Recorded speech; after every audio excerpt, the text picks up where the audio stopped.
Hello and welcome back to the house in Fata Morgana. The plan for today of Michelle and Giselle is to go talk to the nun who we were introduced to as Pauline in the second door. I still don't know what to expect from this going forward, but let us see.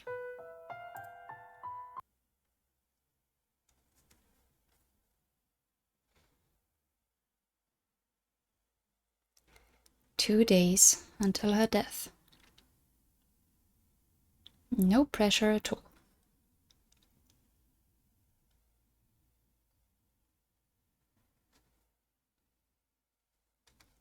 Wake up. Come on. Wake up, please. Come on, up with you.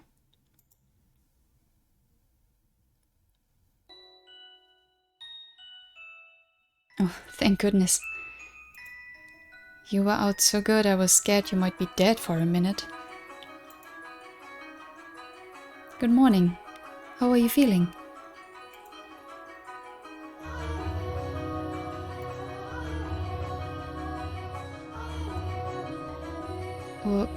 Huh? Why are you looking at me like I just kicked your cat? It's incredible how much more pleasant it is to be woken up by a woman than a boy. Wow. That's a thanks I get for waking you up? Or did I interrupt a nice dream?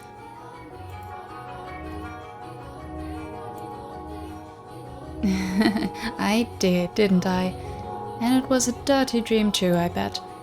You definitely seem like a mind-in-the-gutter kind of guy. I will murder you.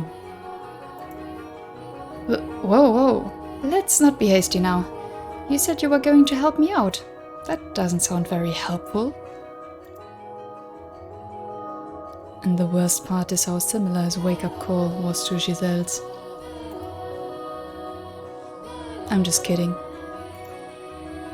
And you know, I can get up on my own. Fair enough, I guess. Though put yourself in my shoes for a sec. I came in and you were still as a corpse. It startled me enough I took your pulse. He touched me while I was sleeping. It was faint, but it was there. That's wonderful news. They're handing out breakfast in the dining hall. You can go get a plate yourself if you want. It's just some bread and wine, though. Dining hall? There's quite the crowd. All the people were helping with festival prep, so you should probably hurry if you want to get some. Hold on. I need a minute. My mind's still waking up.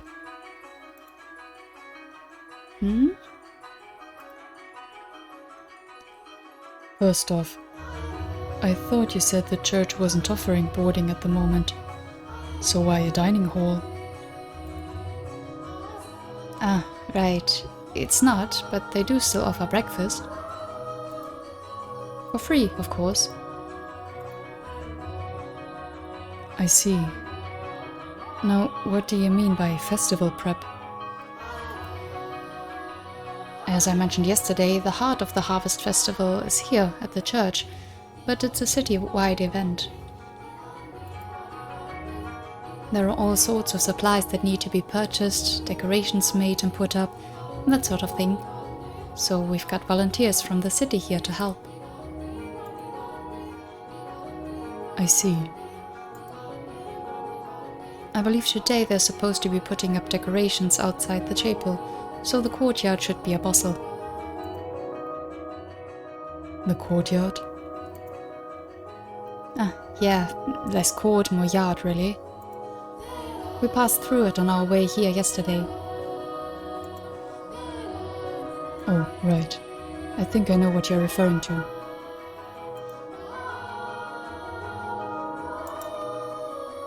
So, as long as I'm here, I don't have much choice but to help with prep. I'd honestly rather set Morgana free right now. But the other two are bound to find out if either of us do anything too conspicuous. So for now, I should stick to my routine, at least where people can see me. That would be the smart thing to do. Yeah. Anyway, let me know when you're planning on doing anything. If there's anything I can do to help, I will. I'll let you know. Okay, well, I should get going. See you later, I guess. Mel, do you know where I could find the nun? Her? She should be in the dining hall. Thank you. And the other two men? The Lord and his bodyguard? They're only around early mornings and nights, so I doubt either of them are here right now. Why only then? That's when we go up into the tower. Though, even if they were on the property, we wouldn't be able to just walk up and talk to them. Especially not the Lord. Also, I don't keep track of where they go or what they do. Sorry. I don't really want to know what they're up to. So I've kept my distance. Understandable. Thank you anyway. See you later.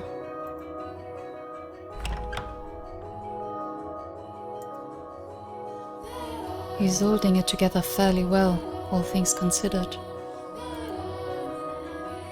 Finally resolving to do something about Morgana took a big weight off his shoulders, I'd guess. Oh, Giselle. Oh, Giselle. Good morning, Michelle. Morning. It's a bit soon to be feeling relieved, I think. There's still work to be done before Mel can face Morgana. That first step is still a big one, though, at least for him. I suppose. Anyway, it sounds like the Lord is going to be difficult to make contact with, which is what I was afraid of. Our only opportunities are when he's here to feed Morgana. Mel did say he didn't keep close tabs on the two of them, so there might be more than just that. First priority is getting you fed, though. So off to the dining hall we go.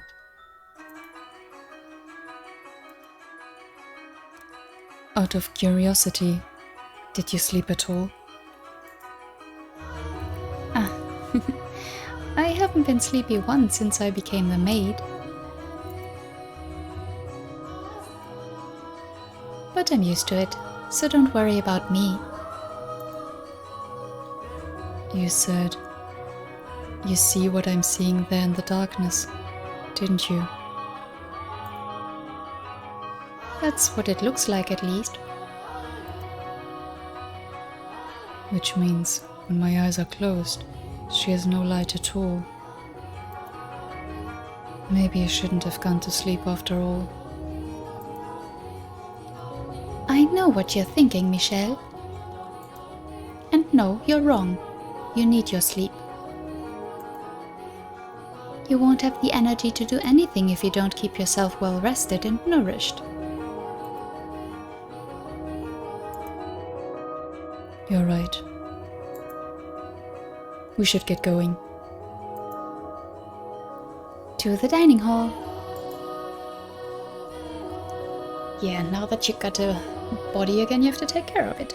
That's how it works. I make my way through the halls to the room with the fireplace, the area I used as a living room, and the area currently serving as a dining hall.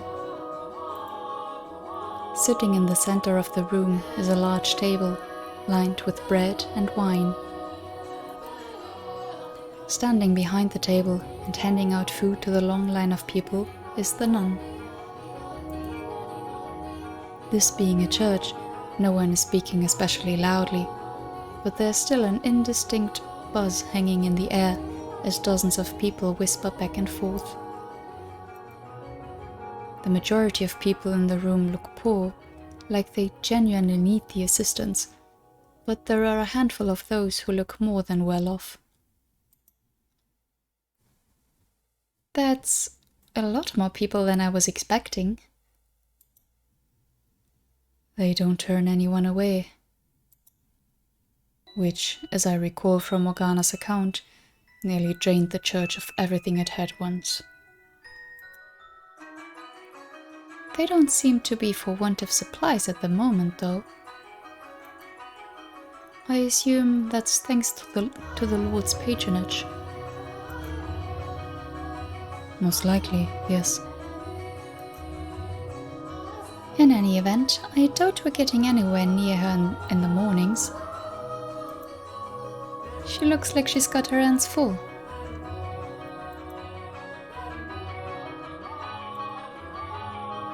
That doesn't change the fact that we need to speak with her. I'm going to try to squeeze past the crowd.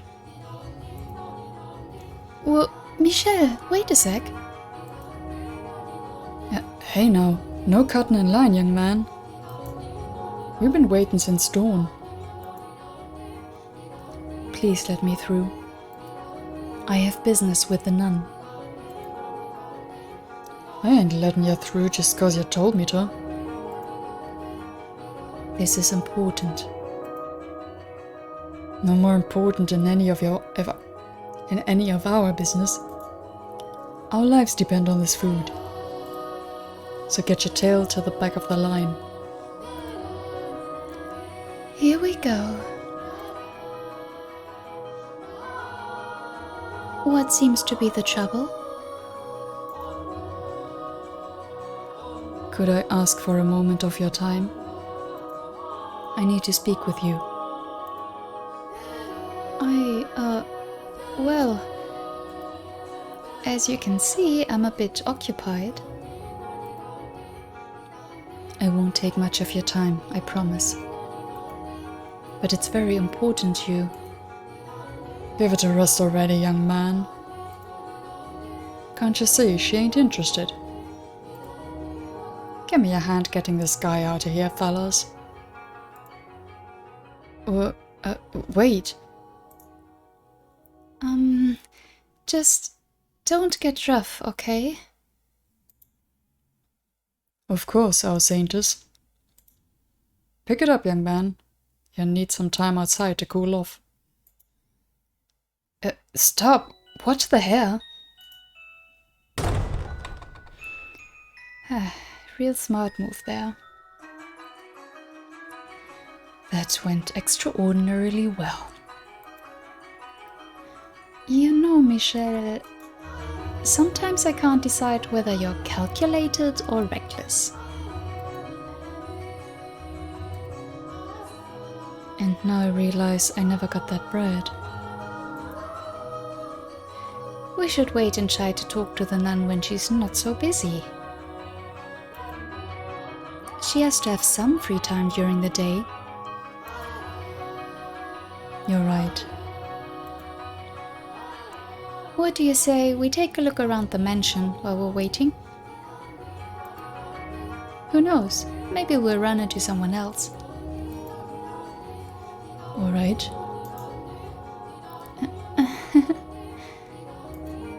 Don't let it get to you. But is running into someone else a good or a bad thing? As Mel had said it would be, The mansion was packed compared to yesterday, and most everyone I saw appeared to be excited for the upcoming harvest festival. A number of them even greeted me as we passed in the halls. They were so nonchalant about it, I wasn't quite sure how to react. I was amazed that anyone, let alone multiple people, would treat me so normally, considering how far from normal I looked. There were a few surprised looks, of course, but no one called me a demon or an angel based solely on my appearance. Perhaps they were just used to seeing people of all different colors around the city, so they had an easier time accepting the way I looked. No matter what the reason though, it was quite nice being treated normal.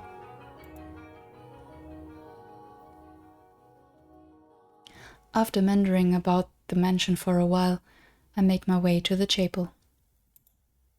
Despite knowing I have no way into the tower, part of me still wants to be near it. So I head around to the back side of the podium, where the stained glass window towers over me.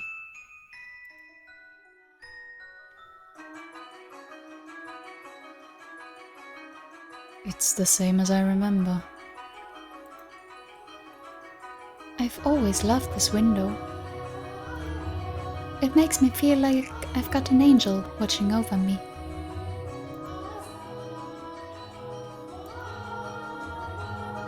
Had I been given a different name, maybe I would feel the same. That said, I don't dislike it as much as I used to. I'm glad to hear it.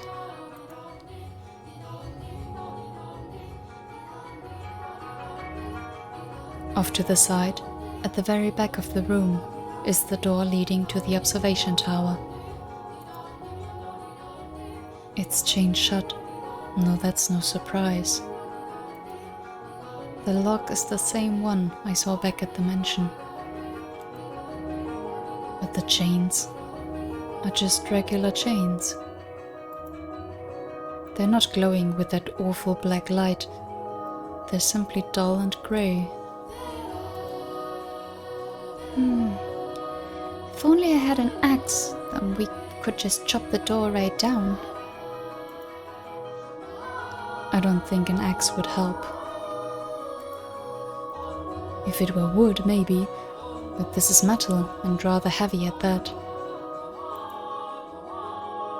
You never know. Hit it enough and anything will break eventually.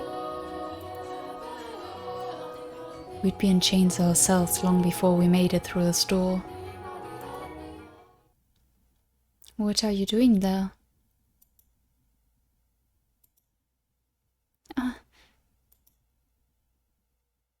Him, of course.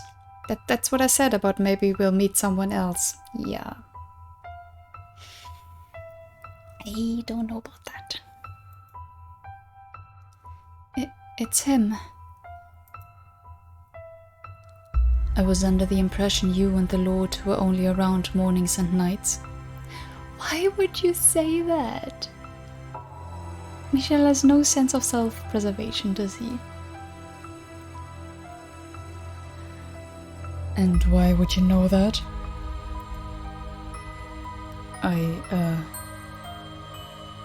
Oops. Who are you? He's getting suspicious, Michel. I'll take care of it. I'm a friend of Mel's. That doesn't seem good for Mel if you... Oh well, let's see. A friend of his? Does that surprise you? Never once have I seen a friend of his before. He has plenty of friends, I'm sure. No one has had an opportunity to pay him a visit, that's all.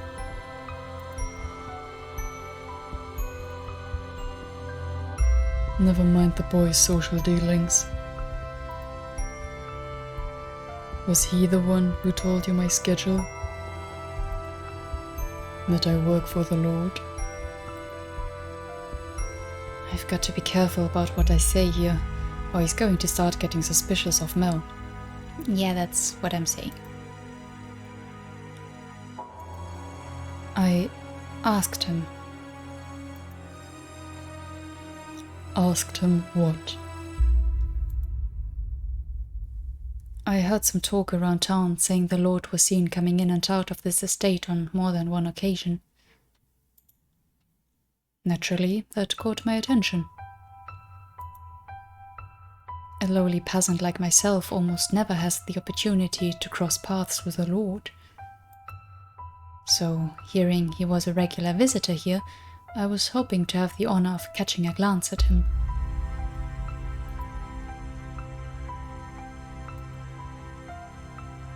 When I asked Mel about the Lord, he mentioned he had a bodyguard, which got me wondering, what kind of person would someone so distinguished entrust his life to? Dig around too much and you're liable to end up in the ground yourself.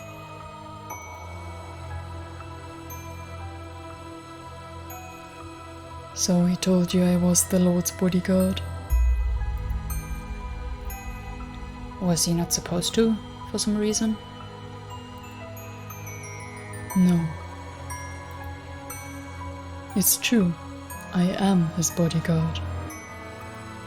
The question is,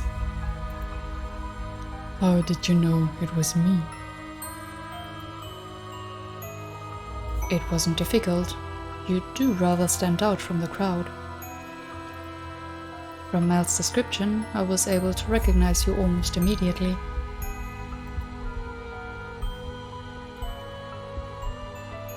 If our roles were reversed, you would have similarly little trouble identifying me from a short description.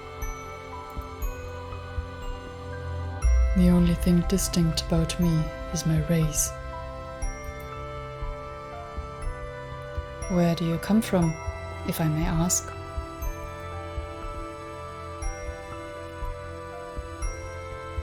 Beyond the Silk Road. From the east, then? What country? Is that any of your concern?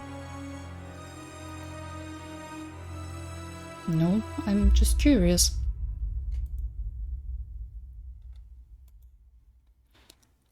Why is your hair white? Why are your eyes red? They're naturally that color. Is that so? Nature can be quite the ball and chain.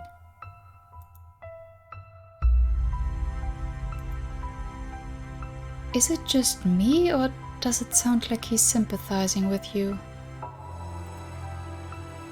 It's hard to say. Honestly, I'm still having trouble reading him. Either way, it sounds like he bought your explanation.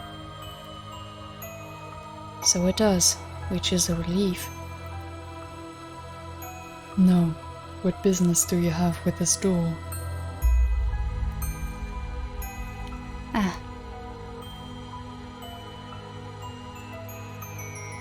The door was not my objective. I came to look at the stained glass window.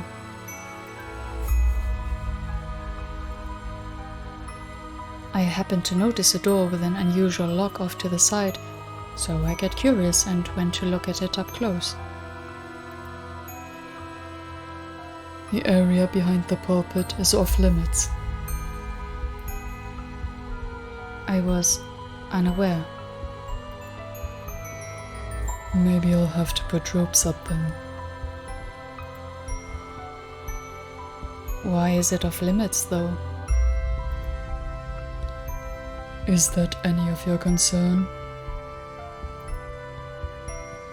No. But the way you're talking about it has piqued my curiosity. Do you not know how to keep your nose out of places it doesn't belong?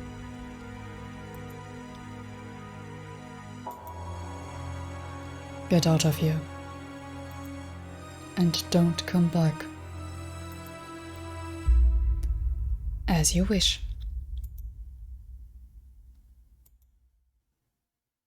Hold on. Yes? Your name. Michelle. Michelle.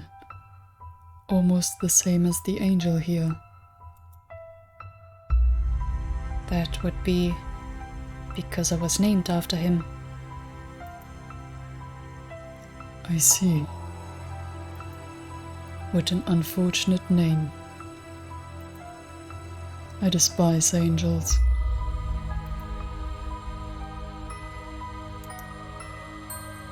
May I ask what yours is? I have no name. You don't have... What do you...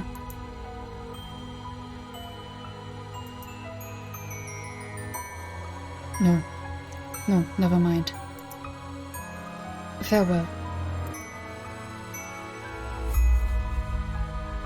Okay, that was odd.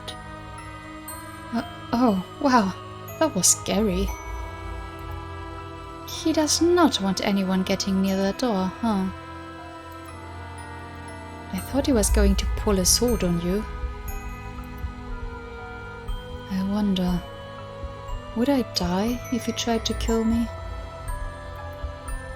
There aren't many people who could get away from a blade like that, especially in his hands, unharmed. You're probably right. Having already died once, the idea of doing so again feels wrong somehow. You managed to talk him down, though. I'm surprised. You're quite the accomplished liar, Michelle. Is he? I don't know. Is that so? It's hard to believe that was the same awkward, stuttering Michelle I know and love. Am I really that much of a bumbling fool normally? Yes. I wonder what he was doing back there, though. It's well past dawn. Standing watch, presumably. With as many people as there are roaming about, he's probably worried about people like me getting near the door. I doubt he plans on spending much time anywhere else until the festival's over. And with him on guard, we've got pretty much no access to the door. I sure hope we can talk him over to our side. Mel was never an enthusiastic accomplice. His guilt is what allowed us to win him over and get him to confess everything. On the other hand, he's not likely to be so forthcoming. It all depends on how deep his ties to the nun are. Presumably, she's the reason he's involved. Oh, we know so little about them, though. I find this really tough. And his situation seems somewhat different to what it was in the second door, just for the fact alone that he's not so gone, you know, because here he is not quite the beast. I think we can already see some elements, especially from Morgana's past, like what she told us, that he is, yeah, pretty ruthless, to put it mildly.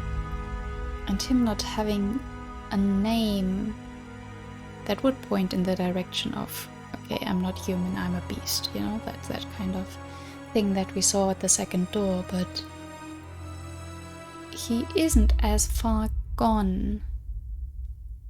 And yeah, you can assume he is in contact, at least here, with the nun, where before he pretty much forgot about Pauline. So I don't know. Very tricky. As Giselle had said, it's hard to really read him. Very odd.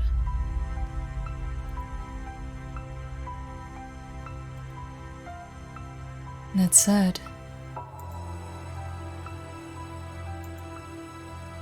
We managed to communicate well enough. Are you still sore that I called you awkward? No, I don't mean me. I mean him. There's a good point. Oh. He was far from rational or coherent when he was living with you in the mansion. You're right. He does seem like a completely different person here. Yeah, that was my rambling on, yeah. Losing his memory in the shipwreck was probably what triggered his transformation into the beast. So I guess this must be what he was like before that. What he carries inside him is no different now than it was then. He's simply able to hold himself in equilibrium now. He's keeping a balance between his rational human side and his violent beast side.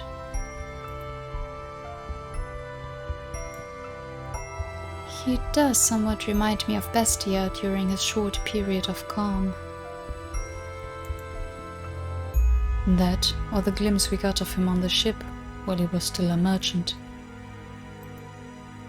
I would say that's probably closer to the man here now. Huh? The ship? You were the one who showed me the memory.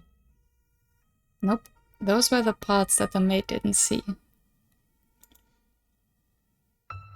What? I have no recollection of that.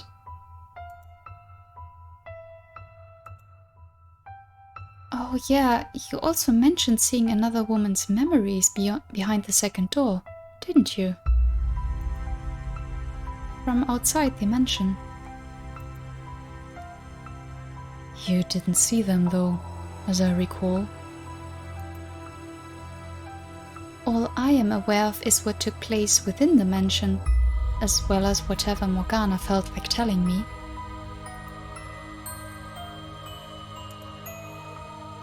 Resignation. What? Nothing.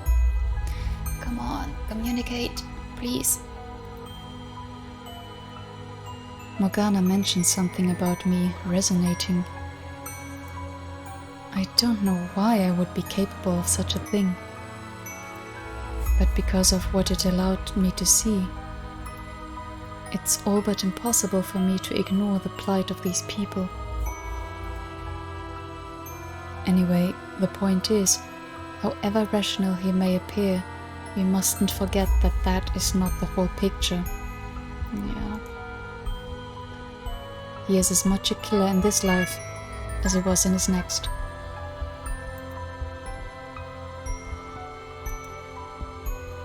He's a man of many faces. The gentleman he was around his lover, the brutal, merciless man he was on the ship, and the beast that lurks beneath it all. Everyone acts differently depending on who they're around. But there's something unsettling about how he does it. I do wonder what he meant when he said he had no name. As I recall, he was from somewhere far, far away in the second door. And he looks Asian here too, so maybe he's from the same country. He said he crossed the Silk Road, so the eastern end of the continent, presumably. I wonder if he has the same name or not.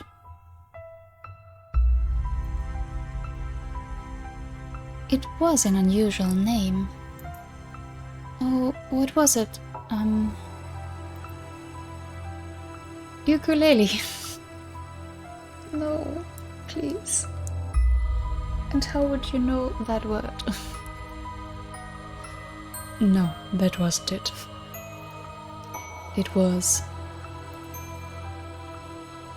eucalyptus, I believe.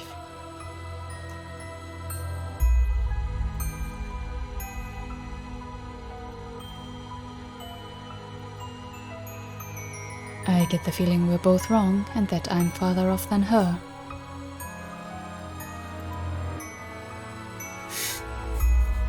Okay, for a moment there I thought you were joking, but okay. It's not the kind of name we're used to hearing or saying. Fair enough. Hopefully we'll be able to get it out of him. Hopefully. But for the time being, we should go looking for the nun. I imagine she doesn't have her hands quite as full by now. Probably not. To the courtyard we go then. His name was Yukimasa, I think. Oh boy. Wow, the crowd just keeps on growing. Are they all helping with the decoration? It would seem so. Preparation for the festival is in full force. Ah, I found the nun. She's over there. She's got a bunch of people around her, though.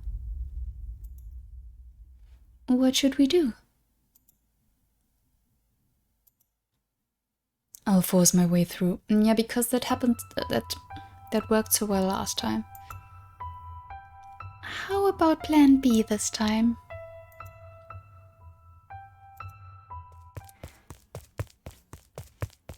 Michel!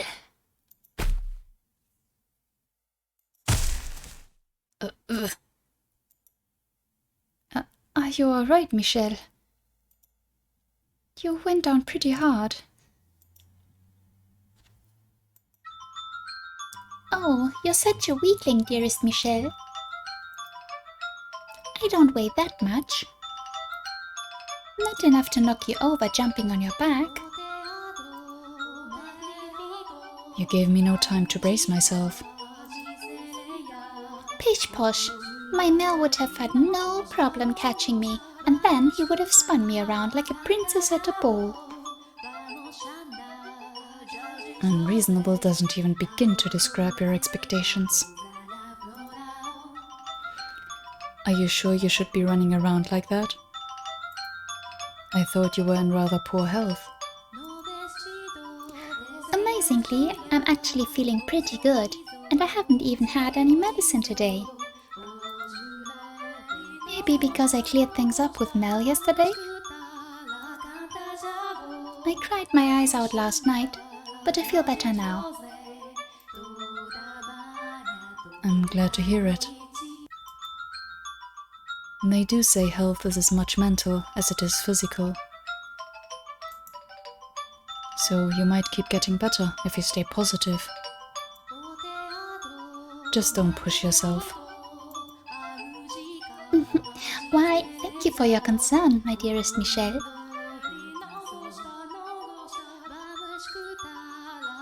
She's taking quite a liking to you. How do you like that? It's nice, isn't it? I'm not sure how to react. Oh, just go along with it. You know you want to. I wish I could be there too. I want to pet that sweet little head of hers. What do you think she is? A cat? Now that she's opened up though, I will admit she is rather sweet.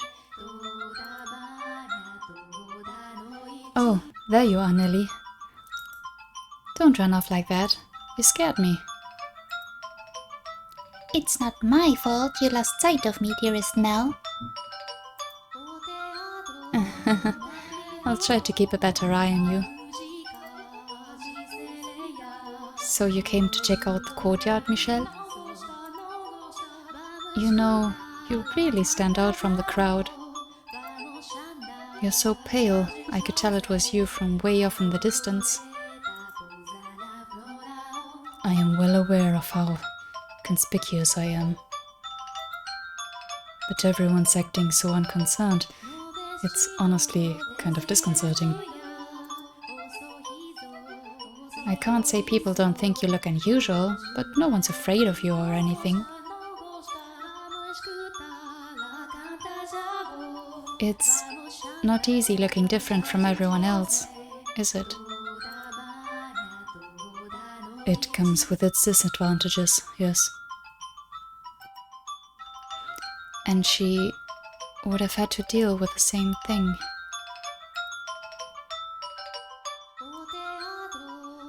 That's another thing I regret. I wish I could have treated her more like a regular person. I guess I just wasn't mature enough to accept her. You spent much of your life in a very sheltered environment. So it's only human that you would have difficulty accepting something that didn't fit within your view of the world. That doesn't make you a bad person. Regardless, you did treat her like a regular person. That's the reason she accepted your invitations to go on walks. I guess. Question. You know what she looks like, right? I do. What did you think first time you saw it? I know that's not the most tactful question, but I thought nothing of it. I simply saw her as a person, as a girl. I see. Well, what do you know? It looks like I am a bad guy. And you're a right saint. No, I've simply seen much worse.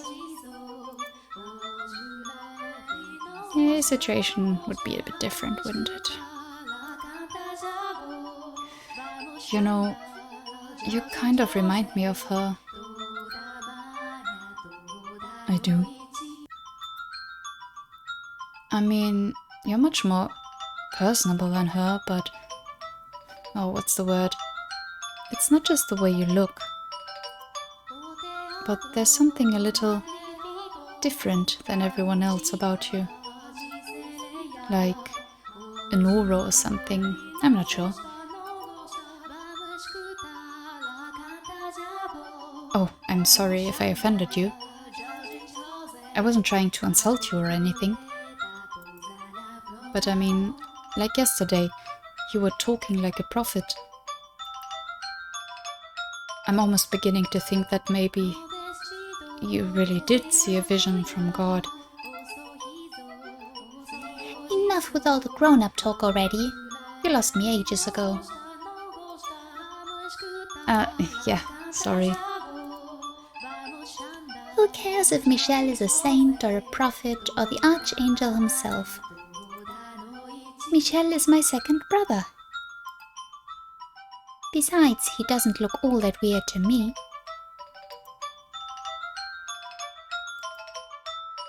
The saintess is probably just an ordinary girl too. I'm big enough now that I won't think badly of her, no matter what she looks like. You are, yeah.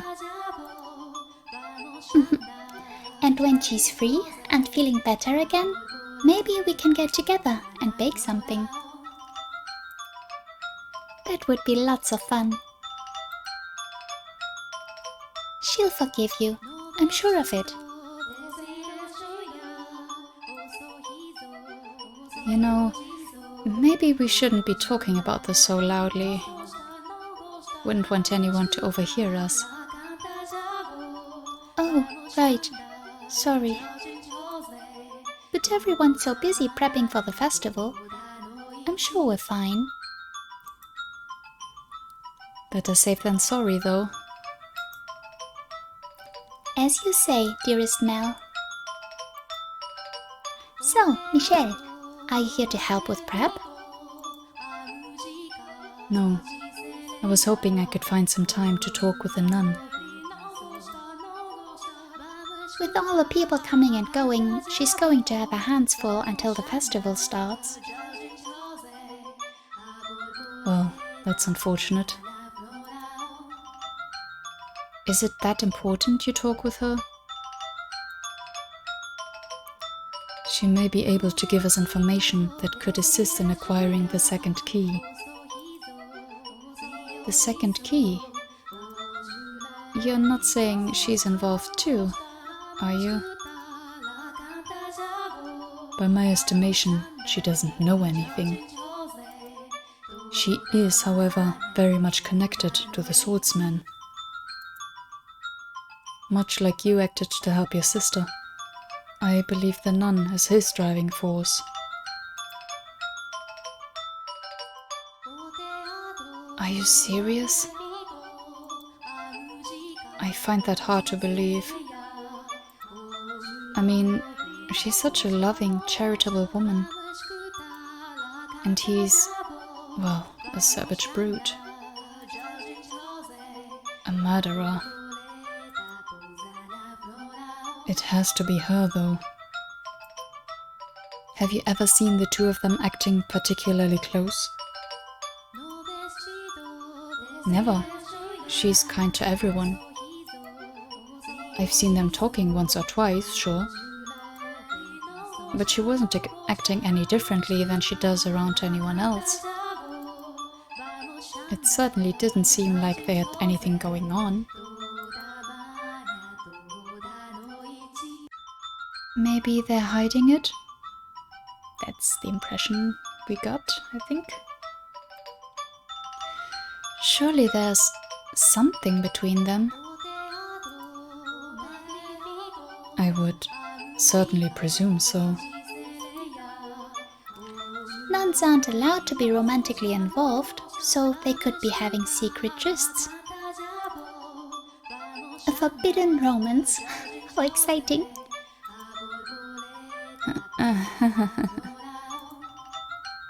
So you need to talk with her then, Michelle. Leave it to me. You can do it. Well, right now she's showing people how to make the decorations. Weaving straw into crowns and flowers and other things. I know how to make them too, so I can take her place teaching for a little. I appreciate it, but if anyone should be offering to help, it's me. There's a bunch of them already done, like over there, hanging off the tree branches. Can you make those? Can you, Michelle?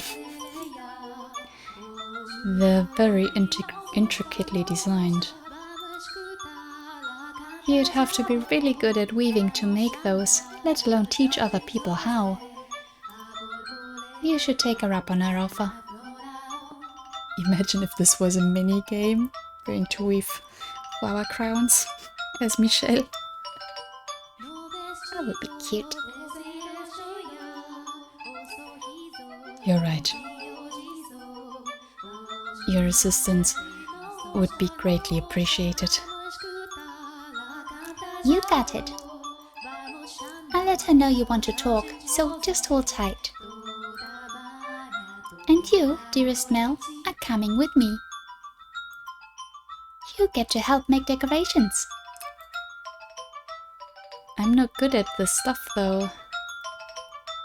Nope, I said you're coming, and that's all there is to it.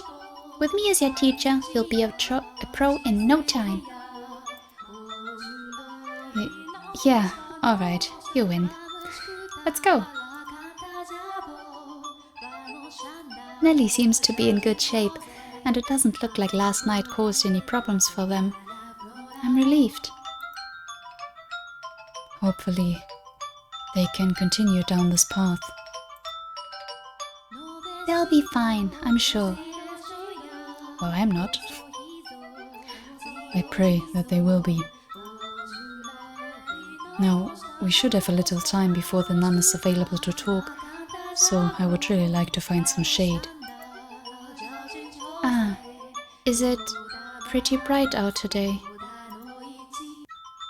I thought you could see through my eyes. I can, yes. I can see what's going on, just not as clearly as you. Not enough to tell how strong the sun is, for example. I see. Are you alright? I'm fine. I say, but the backs of my eyes are starting to hurt. 2 days now, with hardly a cloud in sight.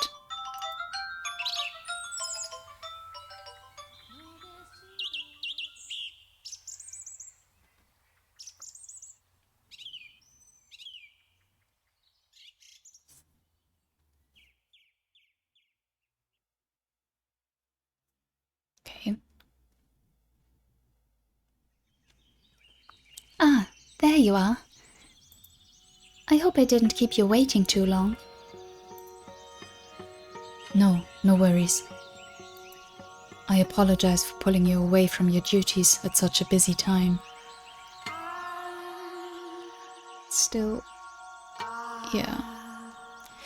Sorry, just these fellows keep confusing me.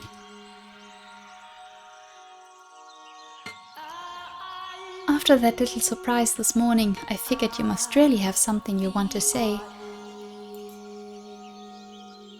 I do. Something very important. And if possible, I would like to discuss it with you somewhere more private. Let me guess, you're going to propose to me?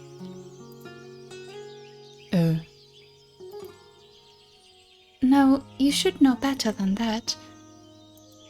I am a servant of God the Father. He is the only companion I am permitted to have. No, I just want to... I know, I'm kidding. Oh, okay. I thought for sure, like, people must have tried before, so... I just wanted to tease you a bit. I can't be away for very long though, alright? I will do my best to keep it short. Okay, let's head inside and find a room then. After you.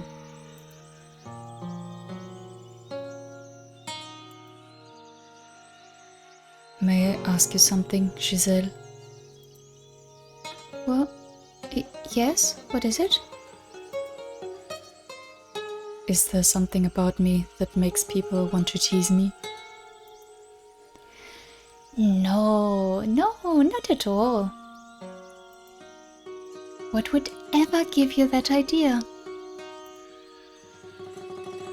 If you say so.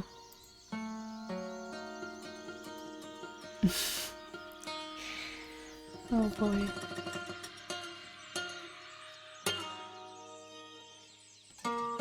Alright, you have my undivided attention. Make yourself comfortable and speak whenever you're ready. I am here to help those in need. My ears are at your service. The good, the bad, the ugly. Tell me anything and everything. You're a nun. You should probably be a little more particular with your conversation topics. I don't know, I like that we see that similar personality to Pauline that we saw before. It's fun. More fun than... yeah, whatever. What's wrong? Nothing. I actually want to talk about you rather than myself. About me? You, or the people you associate with, I suppose. Are you acquaintances with that Asian swordsman? The Lord's bodyguard. I mean, I know of him, but I can't say I know terribly much about him. What? I was under the impression you were quite intimate with him. That's putting it bluntly. Did someone tell you we were? No, that was just the feeling I had. Remember, I am a nun. Whatever you think you saw, you were probably imagining. I'm not allowed to give any man special treatment, let alone be intimate with one. There's something between you two, though. What do you mean, something between us?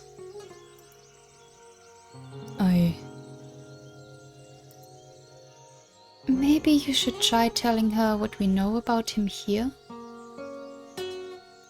But that's the thing, we don't really know much about him or her or their relationship in this time. I don't know. With Mel and Nellie, that was different. It was clear that it was the same situation, or very similar situation to what we already knew. But this, I don't know. His primary motivation is to keep her church running, after all.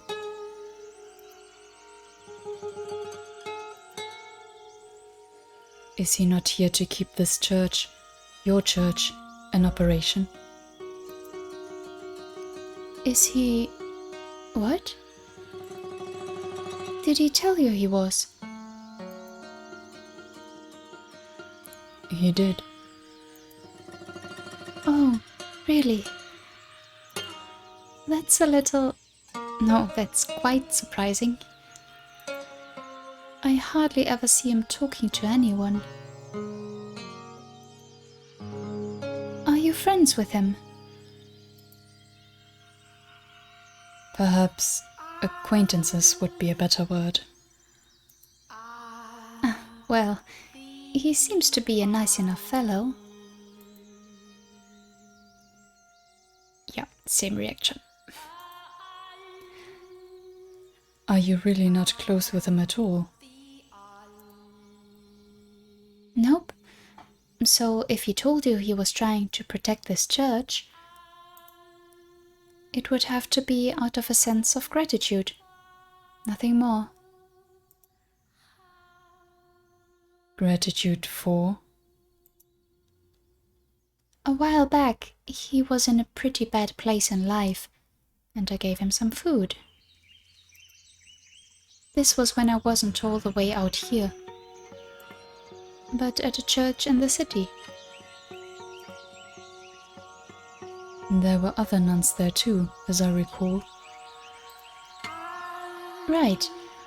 We also served as an orphanage, so it was us and a ton of children. I've since fallen out of touch with them, though. But as servants of God, it is our responsibility to offer assistance to those in need. Which is exactly what I did for him. No special treatment. I just did the right thing.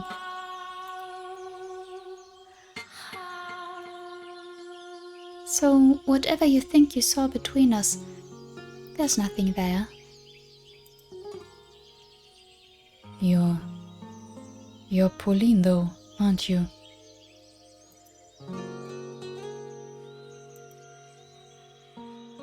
No, my name is Marie. Marie? How can that be? How can she not be her?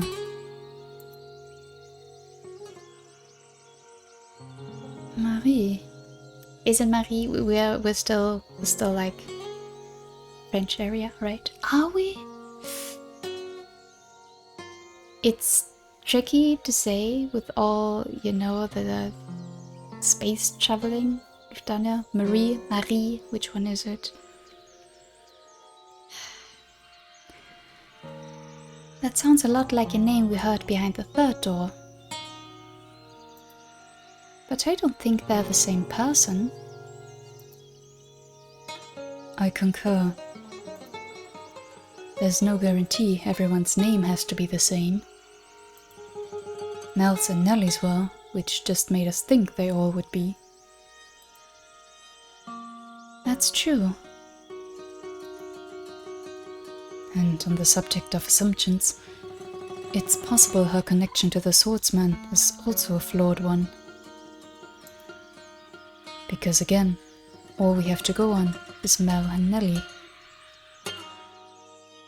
Although in Morgana's story, I'm pretty sure he said something along the lines of doing what he did to keep her church running. Was he not referring to this woman? I should get back down to the courtyard then. Nellie won't be able to handle everything on her own. It would be great if you could help with the preparations too. Oh, 1 second.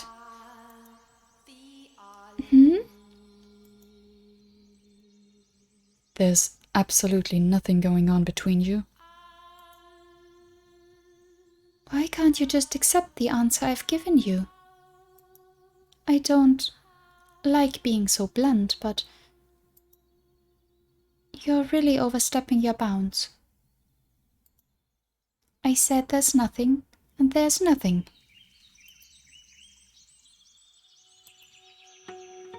What do I say? If she leaves now, it won't be easy getting another chance to talk to her. Will I be able to get him to tell me his story without having her on my side, though? Will I be able to get his key? Maybe you could try talking to him with Mel there? The two of you together could convince him to give up his key. When I encountered his shadow in the mansion, he told me that if I had mentioned the key to him in the past, he would have cut my head from my shoulders on the spot. Then, should we try to find the Lord first instead? I think I'll try to shake her up. Take a leap of faith on there being something between them. Tricky, but we do have so little time, so... Happy now? I should really get going. Hold on. Just one last thing.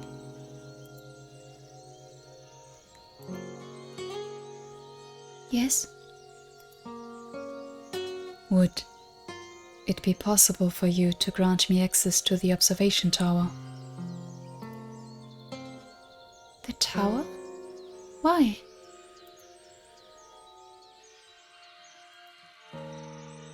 Because the Lord and his bodyguard are keeping someone imprisoned at the top of it.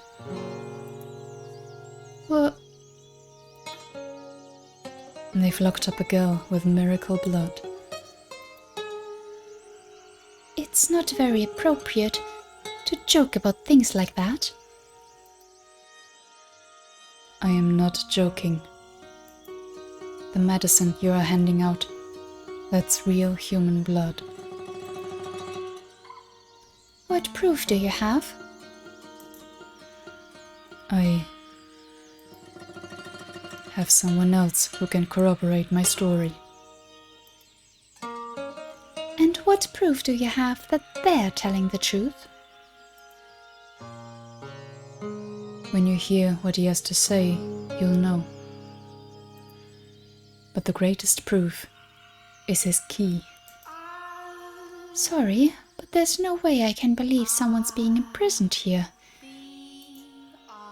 Your claims are an affront not only to the good people who give their time, money, and hard work for the church, but to God himself. Open the door, and you can see for yourself. I can't. I don't have the keys. And does that not seem the slightest bit unusual to you? Does it not make you think they may be hiding something? No, because I know what's being kept in the tower. You know? The observation tower is the Lord's personal property. He stores his money and valuables there because a church is less likely to be broken into than his manor. His money. Even thieves fear God. So you can understand why he would want to keep his property here. Does that actually make sense, though? If he's so afraid of thieves, surely he can afford to hire guards. He doesn't like keeping guards around. Why not? Haven't you heard? There have been several failed assassination attempts.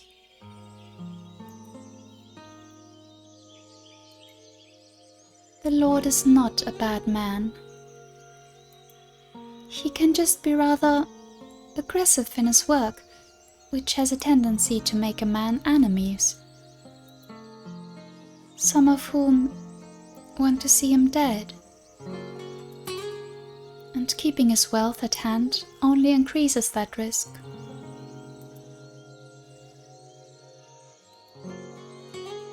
Now, are you satisfied? Insist all you like, but he's not keeping money in the tower. He's got a... Are you after the Lord's wealth? Is that what this is about? What? Again, I don't like being so blunt, but... Who do you think I'm more likely to believe? The Lord, who has been supporting me in this church, or you, who showed up out of nowhere demanding me to open the door?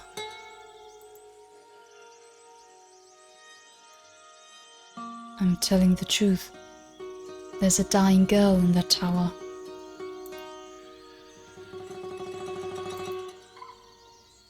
I'm sorry, and I don't want to do this, but if you keep this up, I'm going to have to call the guards.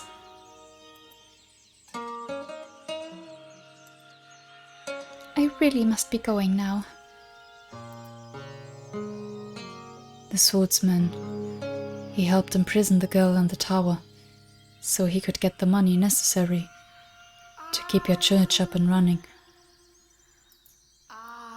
With your help, we could stop this. Take some time to cool off.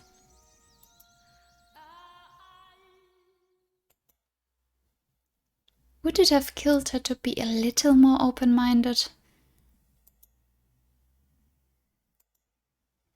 I really hope she considers the possibility we're telling the truth, even just a little bit.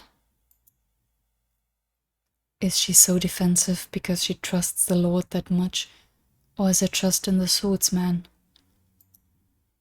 Or maybe it's simply because she doesn't trust me.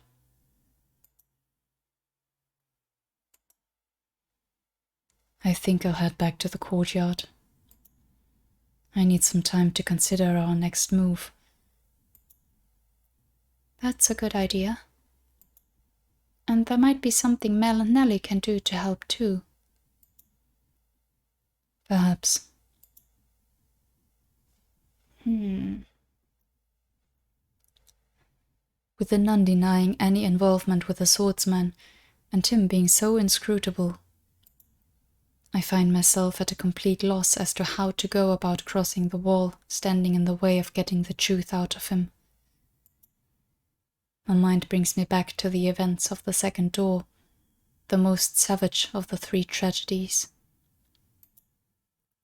The things he did then were undeniably inhuman, which makes me wonder if his perspective on these events would have any influence on Morgana's perception of him.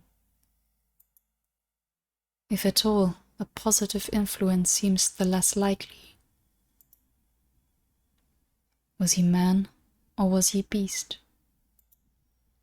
If nothing else, he wanted to be human in the beginning. What was it he truly desired? If he hadn't been under Morgana's curse, would he have wanted to be the same killer he was?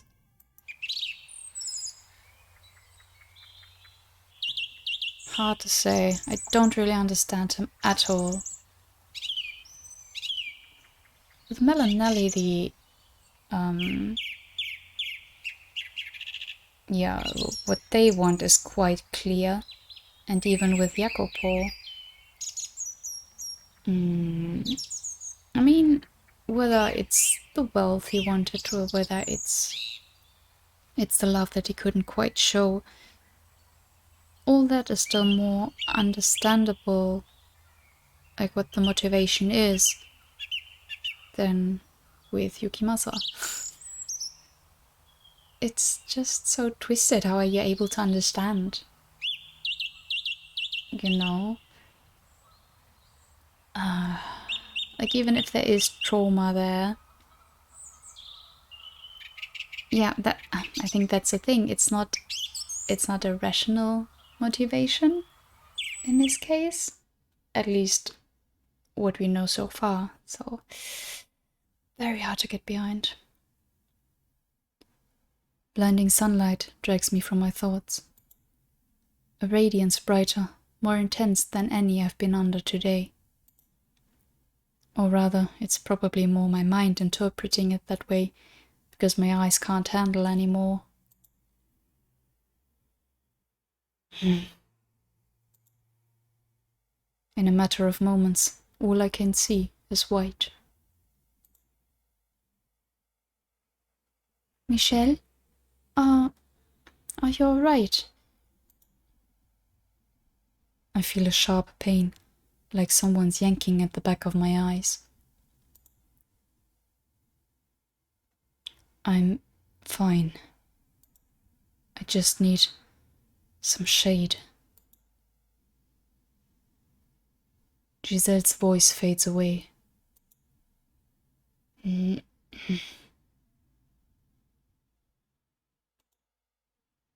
From somewhere, I think I can hear her calling my name, but instead of sound, all that reaches me is more pain. Then the world starts tilting toward me.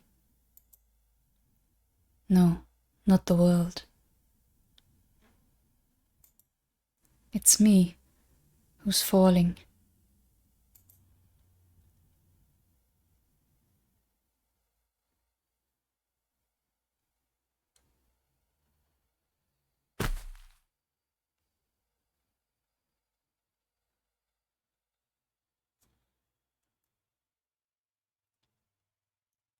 Well, he didn't eat anything, did he? I'm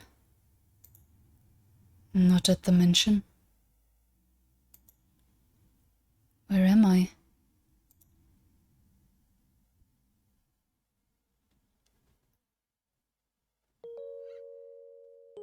You're awake. Morgana? What are you doing here? Does my appearance disturb you? That is to be expected, I suppose. Are we seeing someone's memory again?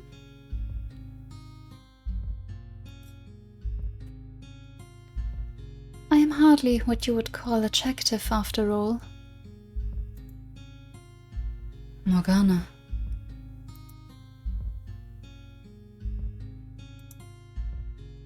How do you know my name?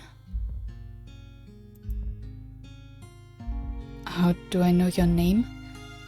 I came to save you. Where is this? Aren't you in the...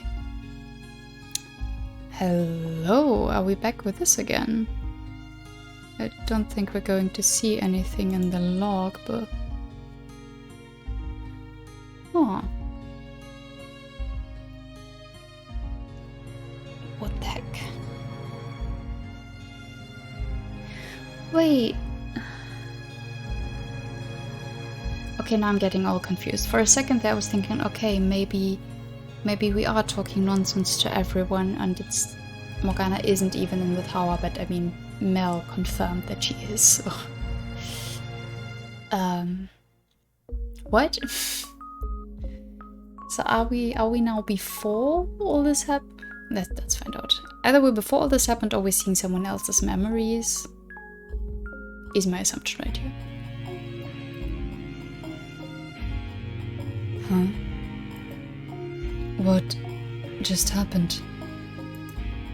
I tried to say observation tower, and my voice completely disappeared.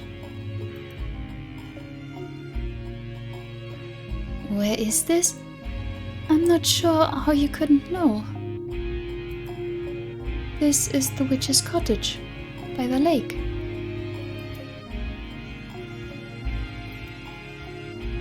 I found you unconscious outside my door, so I presumed you came here in search of my herbal medication.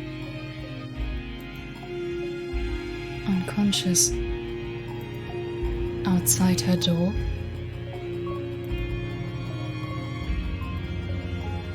Your arm.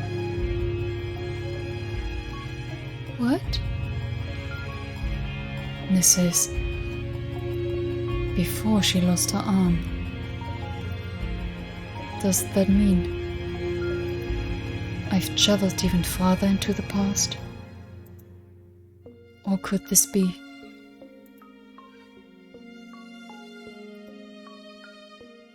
You must get yourself far away from this place, Morgana. Better yet, escape to another country entirely. Where did that come from? I have no means of survival if I leave. In that case, beware of two men who will come to visit you. You must not open the door for them. What do you mean? They're a haired boy and a...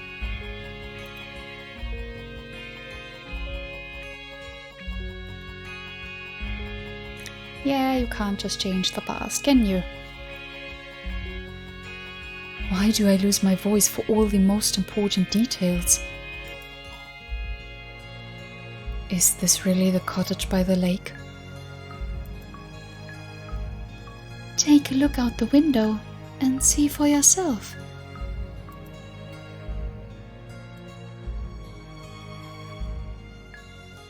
There's nothing there. Nothing outside the window. No, that's not exactly right. A reddish black fog churns beyond the window. A pretty lake, is it not? Not that I have any place talking about beauty.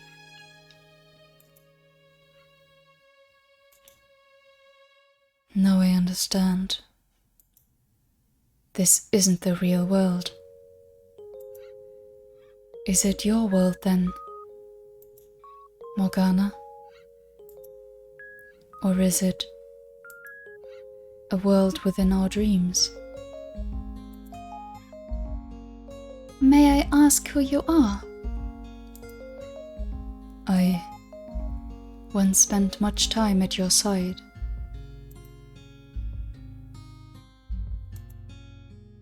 This is also very strange. It was always you who was talking to me, and now you don't even know my name.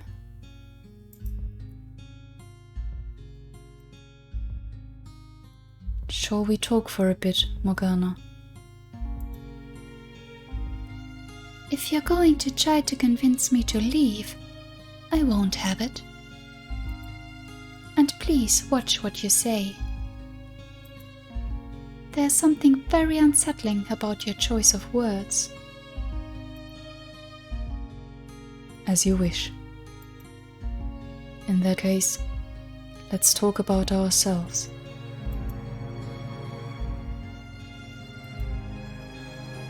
For so long, I fought to fend off the things you said. Not because I had any particular dislike for you, but because I was afraid of how entrancing the sound of your voice was.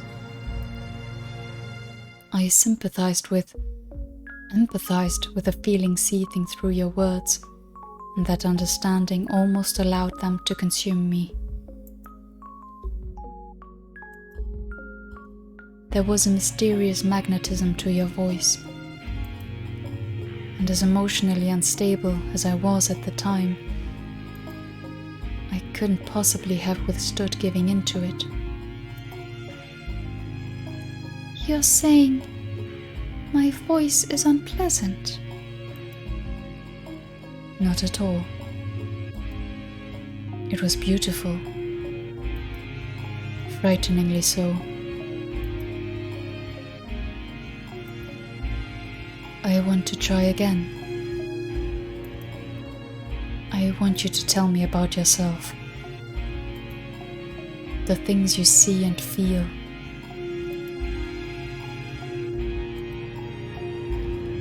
I will not be telling you or anyone else about myself.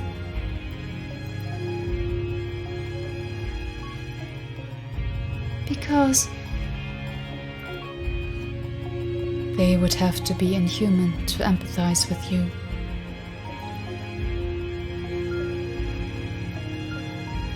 In that case, we can start with me instead. Honestly, I don't want to talk about myself either. Because it makes me feel pitiful, worthless. It's a story I would rather pretend never happened.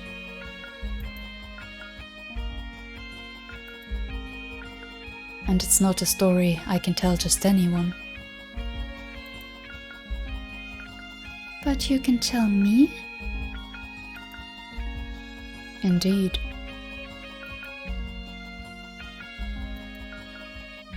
I was born into this world female. What? From a young age, being a girl felt somehow wrong.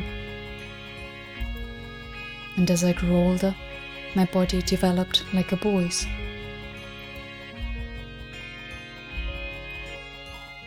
Not entirely, though. My body is incomplete. I am missing one thing every man is supposed to have.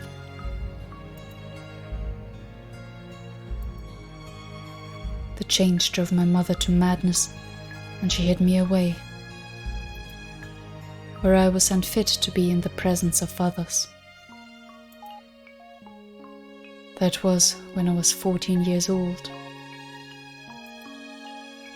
And that marked the end of any semblance of normalcy in my life.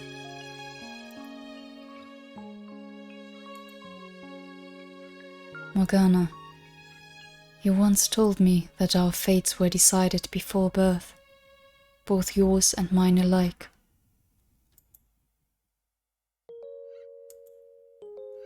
I spent my whole life rejecting that notion,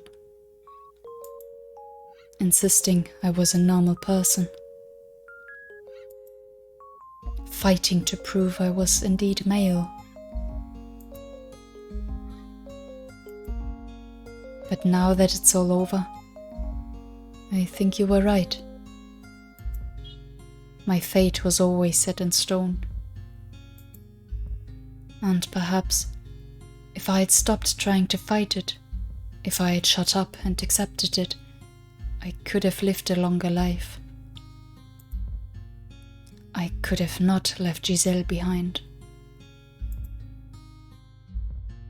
Do you regret your choice? No, I do not. No matter what could have been, I had to hold my ground. I had to keep shouting. Because if I hadn't, it would have rendered my very existence meaningless. No matter what misfortune the decision may have brought, I must not regret it.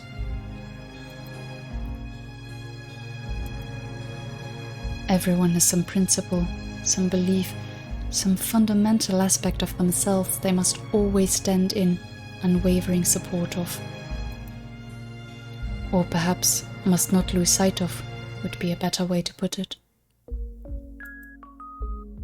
For if we do, we lose sight of ourselves.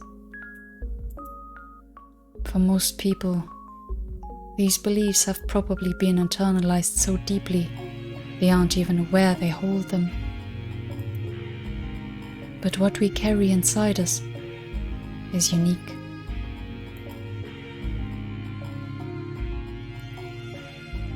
Difficult for other people to understand, to accept, forcing us to walk a path of solitude and persecution.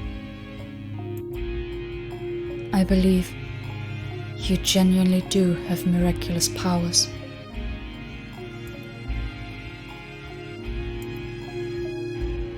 And who knows, maybe your blood is special too, but I think your real power lies in your voice, in its ability to enchant anyone who hears it.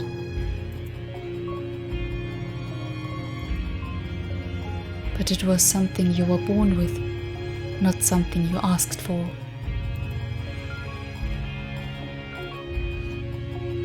Was it not? I am a saint and the daughter of God. That is the lot I was given, and that is the path I must walk. If I stray from that path or stop walking, I will no longer be myself. It would make me worthless.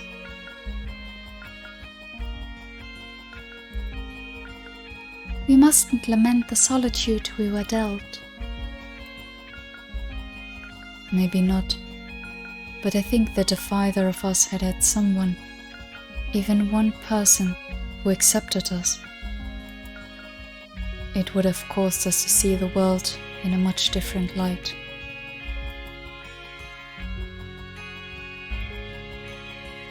I know you had people like that, who treated you like a regular girl. But they're gone now. And have you never leaned on their memory?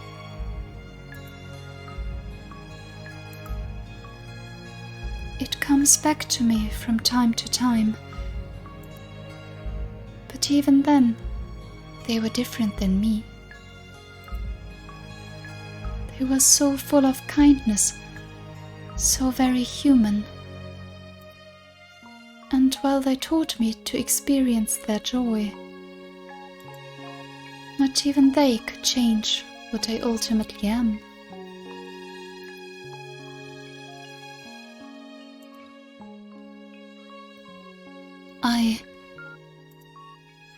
I left my humanity behind far too early in my life.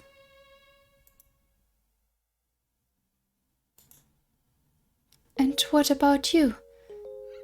Do you have anyone special? I do. And do they treat you like a normal person? She does. However, you still know that you're different, that you can't fit in with everyone else, that you're abnormal.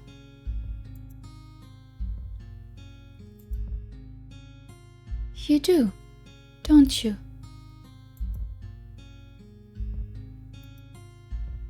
I am very conscious of that fact. That on a fundamental level, I am still grey, and that so long as I am who I am, that will always be so.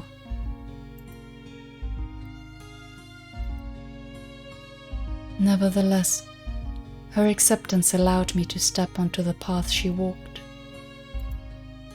A path wide enough even for me, despite my abnormality.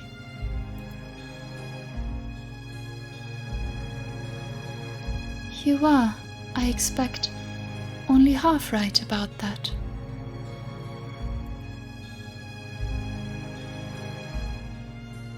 You're a man capable of making compromises, with a spirit strong enough to try to walk the path of humanity,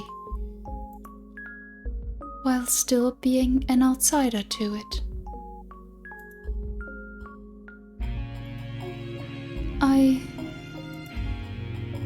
I could never do that. Someone could be standing there, some ordinary but incredibly kind and accepting person, holding their hand out for me. And I don't think I could take it. Because I know that if I do, it will only bring more pain.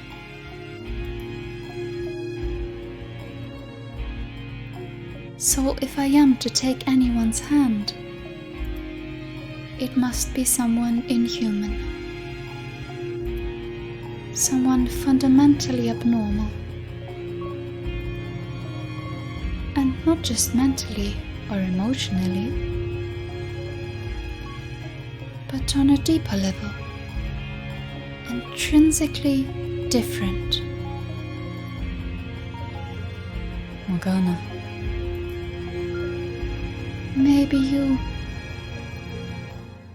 Maybe you could do it. Maybe you could understand even the tiniest bit of my fate. You could do that, couldn't you?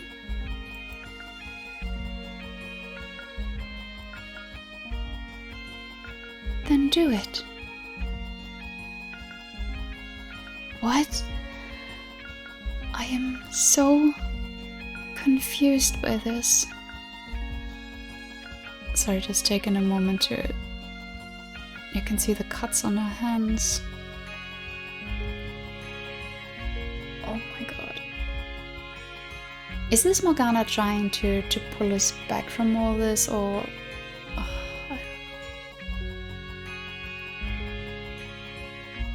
Understand me. Empathize with me. Take some of the weight off my back. Morgana.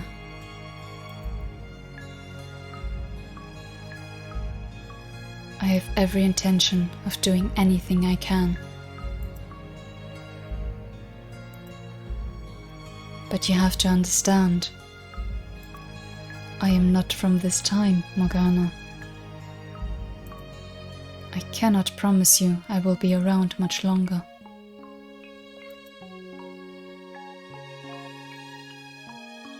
So instead, take as much time as you need to find someone who will accept you. And with them, slowly bring yourself back onto the path of humanity.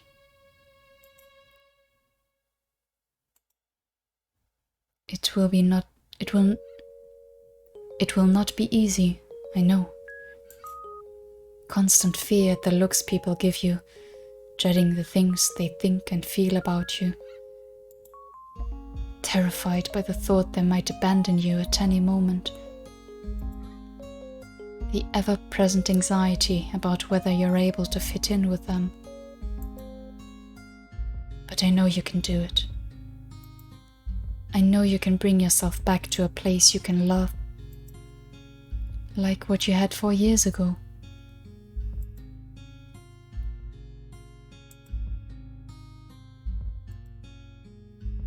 You really are.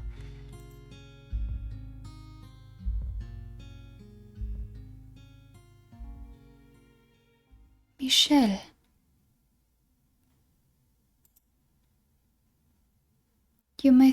talking to my past self can change something. But you're sorely mistaken. Nothing of the girl you see there remains. Poke and prod at the past all you like.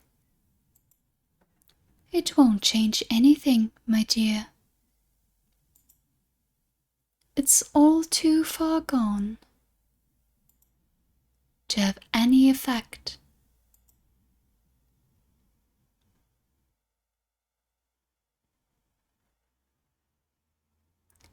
Weird.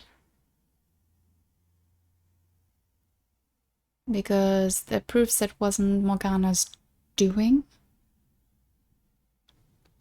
What is happening? So strange. Michelle! Michelle! Are you there? Are you alright? Get up, Michelle, please.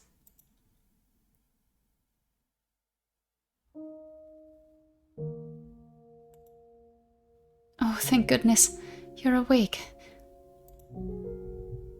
Did I pass out? Huh, you're awake. Are you okay? Did you hit your head?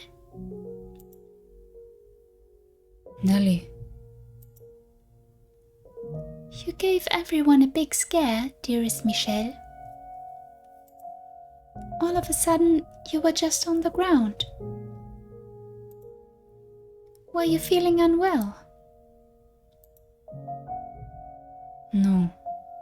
I just have a natural sensitivity to sunlight. I apologize for any concern I caused you. Sorry for worrying you too, Giselle. And for that rather shameful display. No need to apologize. Like you said, you're sensitive to sunlight. I'm just glad you're alright, Michelle. If anything, I should be the one apologizing for putting so much pressure on you.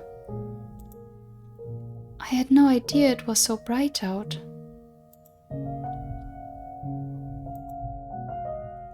As long as you're not sick or anything. So you're feeling better now? My head still hurts a little, but yes, I'm fine. What time is it? Almost supper time. That's what I feared. We lost a lot of... lost daylight, huh? Which means I'd better get back to the cottage. Was I really out that long? At least you woke up before supper. I should get going though. See you tomorrow, Michelle. Good night, Nelly. Tomorrow is the day before Morgana's supposed to die. Our time is limited enough as it is. That said, Giselle, I saw Morgana. You... what do you mean? How? I don't know if it was in a world of her creation or simply a dream. But in it, I spoke with Morgana when she was still alive. What was she like?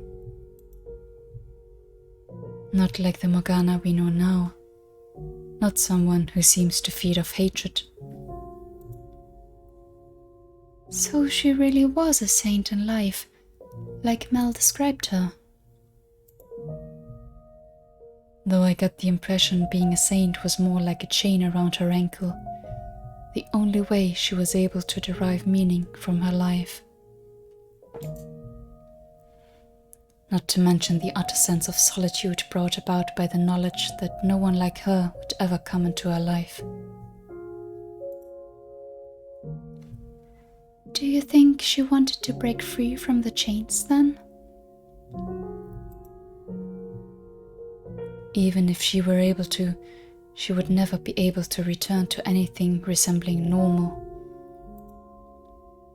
Much like I will never have a normal body. Although...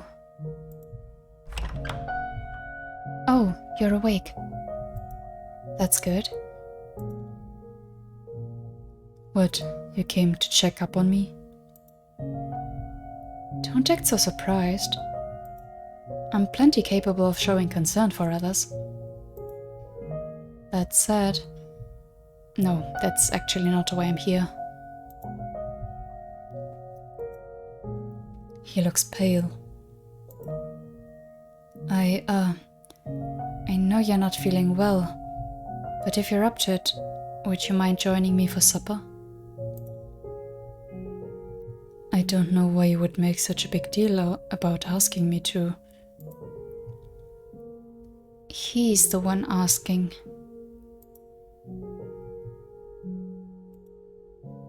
I think he's getting suspicious.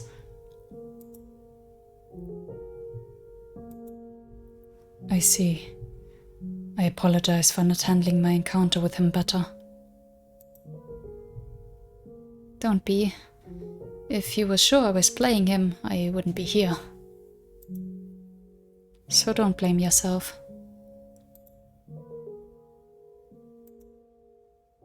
Though, I would still appreciate it if you came. Absolutely. Turning him down would only give him more reason to be suspicious. True enough. I'll do my best not to let anything slip. You try and do the same, alright? Of course. Well, let's get going then.